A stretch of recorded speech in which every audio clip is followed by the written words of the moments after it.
ए बेटा रे लइका के बाबू हतना कंजूस गिरे हतना कंजूस सही ना चली। अरे पगली तोरा के चेक काट के दे दिया अरे तब हतना हतना सुंदर लइका के मौसा हमर। अच्छा रो मौसा है। हां लइका के मौसा हमारे चाची जी के तरफ से बहुत। आ लइका के दादी मां दादी मां है। दादी मां ये दे दी ना जोन पहले ए मौसी देखता है कैसे आज सुनी रौरा मौसी के दादी लगो का लइका के दादी लगो तो सुनी है नहीं आई तनी भीरी आई रौरा के देख के तो एगो लाइन याद आओ तो बड़ा फेमस रोज वो गाना कह देले बनी अरे की ई जवनिया भइल दारू बिहार में बंद बा अरे तो केहू पिए लेकिन भाव सोहर पे लागी पहले कैसे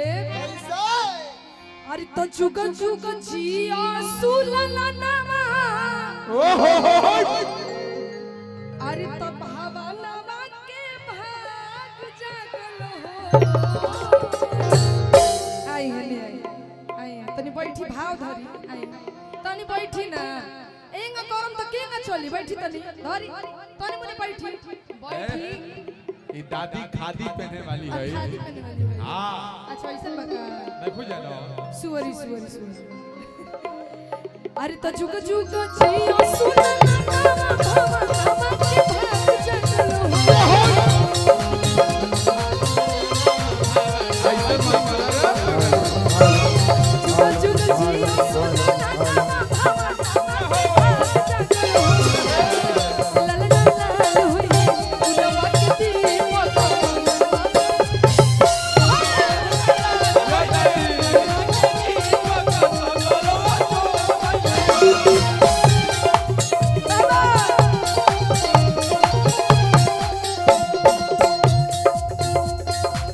जुग जुग जिया सुनना नामा भावनवा के भाग जागल हो जुग जुग जिया जुग जुग जिया सुनना नामा भावनवा के भाग जागल हो ए लाल लाल होई है जिया दीपिका जिया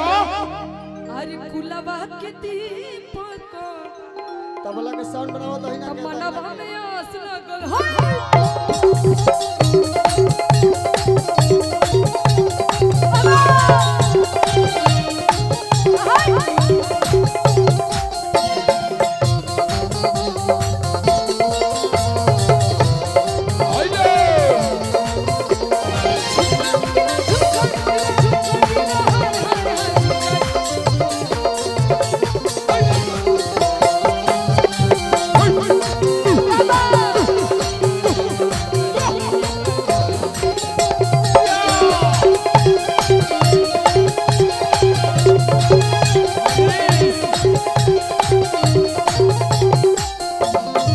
यहाँ के लड़का के ओरिजिनल बाबूजी अभी हमारा गिरफ्त में आयल पड़े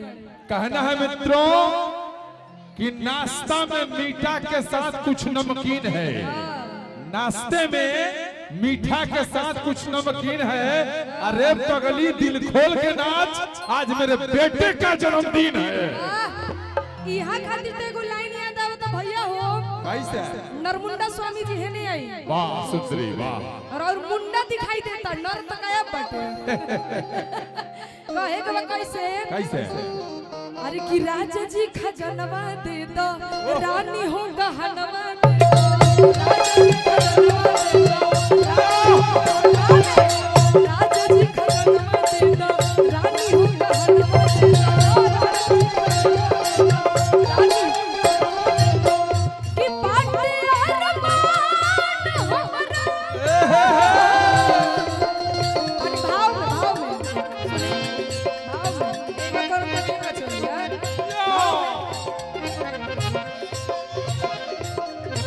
तू ना आदमी साथ में भाव लगावे के बा अरे दादी हो खजाना ओझा जी के सोझा भाव लगावे के बा कैसे ई तो ठंडा बड़े मिसिर जी ठंडा बड़े बाप रे बाप यह तो पांडा बारे राजा जी खजनवा दे दो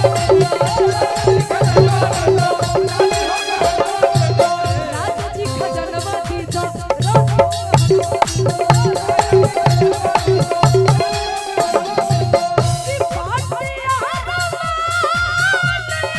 बाबा बाबा गुड्डू यादव जी के तरफ से खुशी वगैरह बहुत बहुत पुरस्कार बा लेकिन है 10 टकिया 20 टकिया सब परेशान हो गइल बानी बाप रे बाप 500 मिल जाए लेकिन 10 टकिया ना मिली राजा जी खजनवा दे दो रानी हो गहना दे दो राजा जी बाबा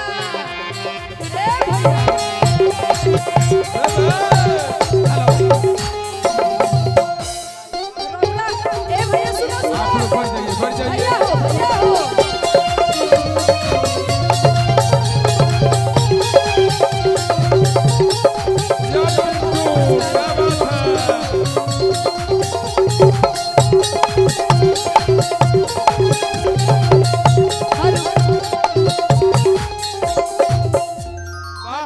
हेलो एकर लेवल उठा के रखो भाई हो। दीपक जी हमारे ये पूरे गोपालगंज सिवान और छपरा के नामी साउंड ये बिहार में एगो तहर नाम बा और अनिल राय जी के तू भगिना हवा ते घर में साउंड लागल बा कोनो कमी ना होके के चाहिए। पूरा साउंड खोल दो कैसे अरे कि हमारा तो कुछ ना चाहिए ये छपनवा माही हमारा तो कुछ ना चाहिए ये छपनवा हमारा तो कुछ ना चाहिए ये छपनवा माही आर की बट्टी और मान अपना अरे तो कनवा के रनवा देता वाह वाह कनवा के रनवा देता रात पगली रे तो राजा जी खजनवा देता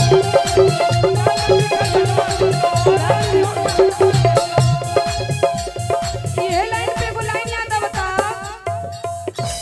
धीरे धीरे धीरे धीरे छछुंदर के सर पे नभाए चमेली भाई नरमुंडा स्वामी जी अजय नरमुंडा स्वामी जी क्या है सुंदरी किधर है आपके हवेली कहाँ गए हमारे हवेली का डेंटिंग पेंटिंग चल रहा है यहाँ क्या हैं लाइटवा के बड़का पापा आइल बाड़े कहाँ बड़े बड़का पापा भुट्टू बाबू के बोलाइए हम नेक देगे अरे लइका के बाबू बड़ी कोनो जूस हो लड़का के बड़का बाबू भूटू राय जी कहाँ बनी भूटू बाबू के बुलावो